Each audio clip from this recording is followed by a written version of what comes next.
Hello everyone, welcome back to my another mini blog. তো আজ Flipkart থেকে আমার একটা পার্সেল চলে আসে। চলো দেখাই তোমাদেরকে এর মধ্যে কি আছে। এই যে এর মধ্যে আছে একটা বডি ওয়াশ, যেটা আমি কিছুদিন আগেই অর্ডার করেছিলাম। এটা ছিল 900 ml এর ফিয়ামার বডি ওয়াশ। অনেক কম দামেই আমি এটা পেয়েছি, যাকে বলে সস্তায় পুষ্টিকর খাবার।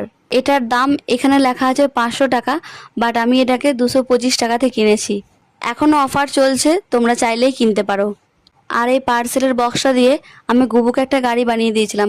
তো 2 মিনিট খেলতে না খেলতে পুরো ওটাকে ভেঙে দিয়েছে। দেবো না। হ্যালো, কেমন আছো? ভালো করে বল।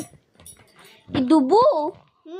আর এখনকার ওয়েদারের অবস্থা কখনো চড়া রোদ, আবার কখনো মেঘ। ঠিক আছে, চলো তাহলে আজকের মিনি ব্লগটি এখানেই শেষ করছি। দেখা হচ্ছে অন্য কোনো মিনি ব্লগে। ততক্ষণ যেন সকলে ভালো থেকো। আজকে তাহলে আসি, টাটা।